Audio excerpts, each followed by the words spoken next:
So, guys, the Patterson Gimlin film. It is the holy grail of Bigfoot, Sasquatch fans. It's certainly just in and of itself as a film is one of the most watched, one of the most analyzed, and one of the most divisive pieces of film ever recorded. So you've probably seen it. Millions have, and it's an unending source of debate, speculation, and analysis. So, and I myself have seen it, I've watched it maybe far too many times, but I never get tired of it. And certainly now with these digital tools, with AI, with all this remastering, we're able to see the Patterson Gimlin film in a way we never could before. So 1967, Roger Patterson, Bob Gimlin, they shoot their famous film, which depicts a Bigfoot, a Sasquatch, a female. It has been nicknamed Patty.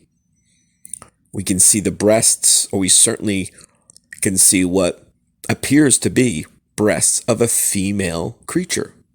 And again, this analysis, the AI, the digital remastering, all the tools that we have today keep on showing this footage as, if you don't want to say it's completely authentic, no one has debunked it. No one has proven that they can say, hey, there's a zipper.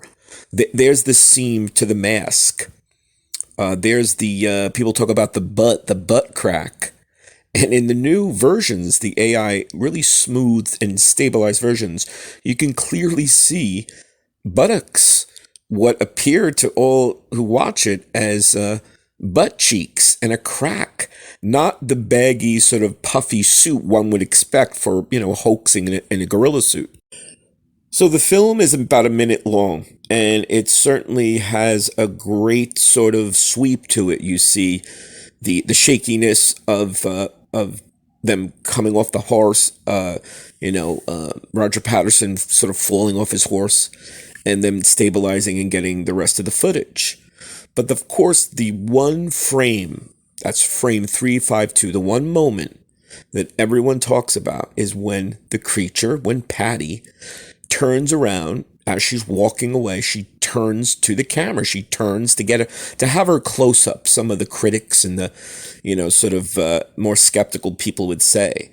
And I say in this video for you today, I say it's not so much concrete proof of this footage being authentic, but it gives, I think, a lot more weight if you really consider it.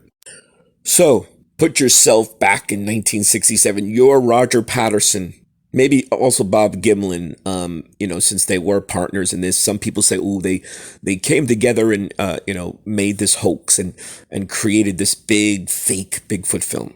Or just say you're the guys, or definitely Roger Patterson. So you say to yourself, I'm going to spend a lot of money buying a really great Bigfoot suit, a great, gorilla costume. I'm going to, I guess, modify it, because my actor, my Bigfoot, standee and, performer has to look good. So maybe they do modify it. We can give all that. I mean, that's certainly possible.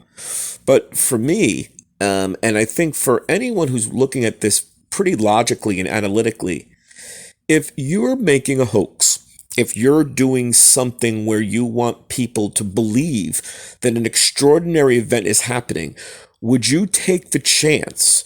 Would you make it something where it is completely possible for people to scrutinize your handiwork or your mask, your Halloween type mask, even a good mask? Say, I guess it was a very good mask if it was a hoax.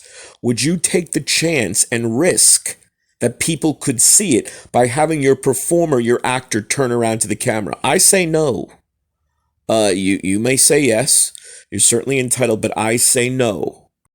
Now, of course, the debunkers, the skeptics will say, oh, no, quite the opposite. That's the money shot. That is your, marketability frame. That's your moment to sell to the distributors, the producers, the networks to get your work, to get your hoax into the mainstream. And I say the opposite. I say, like, for example, and of course this is certainly not a zoological, I guess, professional conjecture and analysis of my part. When I walk the streets, I'm walking to a store, the mall, to a train, and I pass several stray cats, or cats that are roaming about. Invariably, when I get too close, they'll run away, and then they'll look back for an instant and continue on. The same thing with the dog. The same thing, say, even with a squirrel. And I'm saying that animals that are scared, that are skittish, that want to protect themselves and think that you might be a threat, human beings or some other creature is a threat, will walk away, will run away, will try to make a distance, keep the distance, and then they'll check just to make sure that you're not closing the distance, or just to check on you. This seems really, really the case, very much the case with Patty in the film.